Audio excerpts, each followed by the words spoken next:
emptiness wrongly grasped, Nagarjuna warns us in MMK 2411, destroys the slow-witted, just as a snake wrongly grasped or a mantra wrongly recited. This makes questions arise. I mean, just how are we to grasp that wriggling snake? Is Nagarjuna using language like a snake charmer uses his seductive flute to tame his snake? Or is it our heads that are swaying to his music? Is Nagarjuna playing tricks on us, his slow-witted audience? I'm not going to answer those questions, I'm just throwing them out.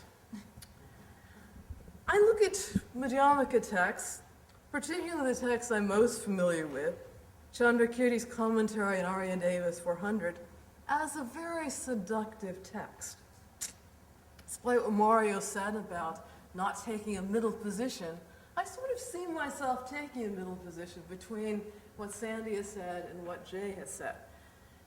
I find that these Madhyamaka texts employ both incisive arguments and descriptive metaphors to advance their position that all phenomena are empty, have no intrinsic independent reality apart from the causes and conditions that bring them about.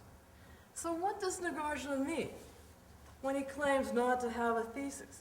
If this isn't an absurd assertion made by a muddled thinker claiming he's not asserting anything at all, then what role does Nagarjuna's thesis of emptiness play? Despite the fact the language in which he and his fellow Madhyamakas employ is as empty of substantive meaning as any of their opponents' arguments, that doesn't impair its usefulness. In fact, Madhyamakas assert that it's precisely their thesis of emptiness that renders all of their statements irrefutable. But like the Buddha's raft or Wittgenstein's ladder, the thesis of emptiness is discarded after it serves its purpose. One of the things I like to do is to take a look at what these writers are quoting. And maybe what I'm doing is an archaeology of reading. What are they reading? What does that lead us to say about the world in which they're operating? In MMK 13.8, Nagarjuna refers to an early Mahayana scripture, the Kashyapa Parivarta, in which Buddha speaks of the therapeutic role of emptiness. In this text, the Buddha asks Kashyapa to determine if a patient would be cured under these circumstances. A doctor gives a medicine to a patient, but after it cures his symptoms, it remains in his bowels without being expelled. If it remains, Kashyapa replies, the problem's patients would become worse. And the Buddha encourages him to think about emptiness in the same way. Drawing upon this story, Nagarjuna similarly describes emptiness as a therapeutic antidote to the ill effects of attachment to views. And he says, the Buddhists have said emptiness is a purgative for all views, but they've said that those who hold emptiness as a view are incurable. So what do we have here? We have emptiness working as a laxative to get rid of mental blockages. And after it's accomplished its purpose, there's no reason to continue to use it.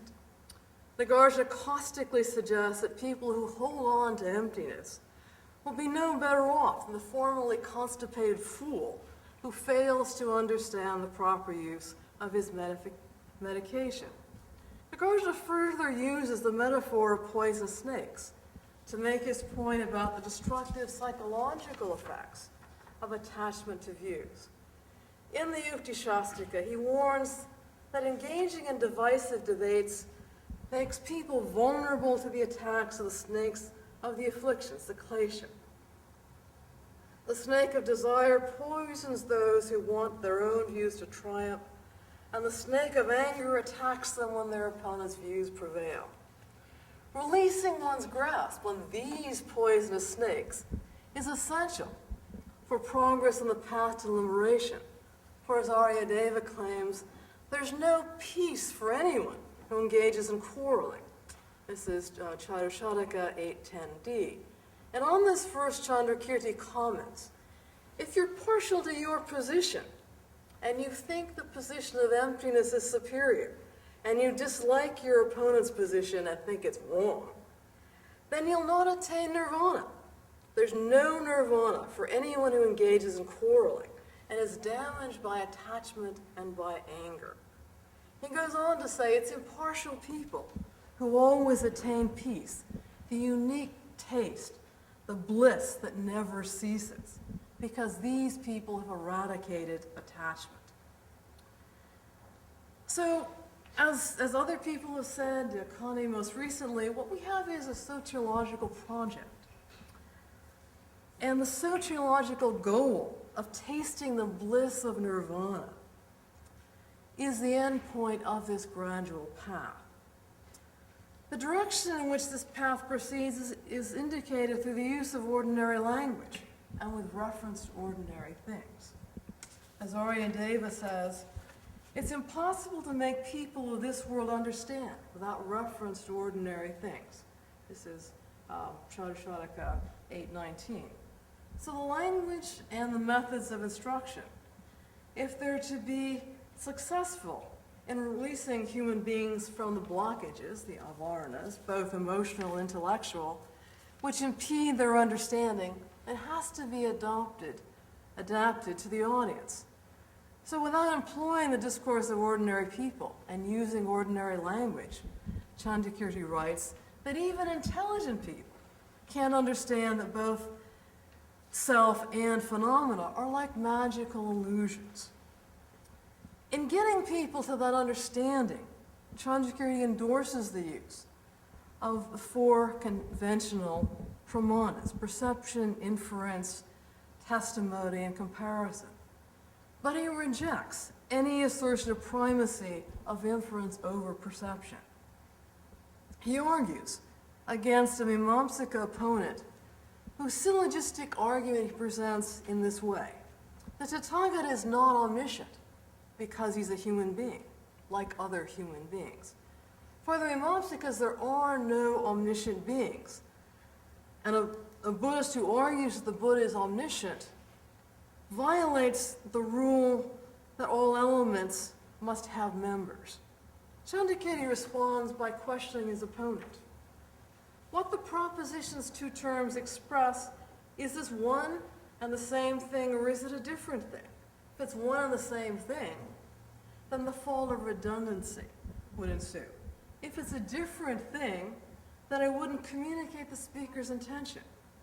His first point seems to be that if the subject Tathagata and its qualifying predicate omniscience are one and the same, and for a Buddhist, both Tathagata and omniscient one refer to one and the same thing, then these propositions, the two terms, are redundant. His second point seems to be that if the two are totally different, then this relationship of qualified, the subject, qualifier, the predicate, there can never be a true relation between them. And for that reason, there's a failure to communicate what the opponent wants to say. The opponent comes back at him and says, well, you Madhyamakas just don't use language the way ordinary people do. And Chandrakirti's response to that is, when we speak with ordinary people, we don't respect ordinary people's understanding. And we use ordinary language when we're talking about ordinary things. There's no difference at all between the language ordinary people use and the language that we Madhyamakas use in regard to worldly things, nor is there any difference in our understanding. But you make inference paramount. Here he must have been using something like pradana. And you consider yourself an expert, and you go and carry on with arguing. We don't accept that. Since others, just like you, think themselves intelligent and engage in deception through their different doctrinal systems, Siddhanta, we must refute them all. So he clearly thinks he's arguing here. And in rapid-fire succession, he throws out syllogisms that mock his Mimamsaka opponent's religious beliefs and his caste status. He says, the words of the Vedas are not eternal. They're not uncreated. They're not self-origin. They're not valid. Because this is speech. Just like the speech of a lunatic. Then he goes on to say, this man is not a Brahmin priest because he has hands, just like a fisherman. And then he ends, enthusiasm for this type of reasoning ruins everything. He just about says this is the path to perdition. So what we have here is Chandrakirti projecting the primacy of inference, yet he seems to privilege a type of perception. And commenting upon Aryadeva, and this is 724, where Aryadeva says, those who perceive the world of living beings like a collection of automatons and magically created people clearly reach the ultimate. Here Chandrakirti speaks of the deceptive appearance of an illusory woman who's conjured up through magicians' skillful use of incantations and potions. The perceptual errors of uneducated men enable this illusory woman to seduce them. But those who are educated and have seen that the automaton is empty of svabhava, of substantial existence, they're not deceived by the magician's trick. Only people who see through the illusion and recognize its dependent origination will reach the unique city of nirvana. And he concludes his commentary on this verse by telling the story of two men who play tricks on each other. And as Sandy had written, there are tricks to be dispensed with, and then again there are tricks from which one might learn something exceedingly valuable. And maybe we'll learn something exceedingly valuable about the story of two tricksters. It goes like this. An artist came to stay at the house of a skilled craftsman. The craftsman decided to play a trick on him and sent him a female automaton. The artist thought, he sent me this maidservant so I can have sex with her. Just what I want.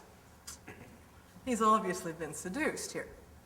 But when he grabbed her hand and pulled her forward, he discovered that she was solid wood. He was mortified. After that experience, he decided to get even with the craftsman. The artist painted on the wall a picture of himself committing suicide.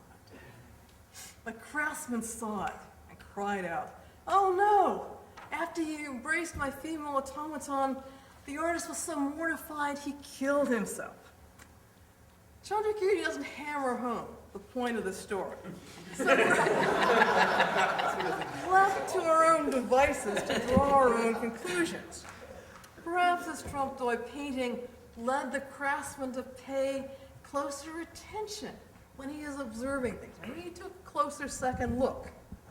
Elsewhere in his commentary, Chandrakirti had claimed, Nirvana is present right here in the Buddha's teachings. And the fact that we see very few liberated people is due to our failure to pay proper attention. Yonisho Manasikara. And that's where I'm going to end.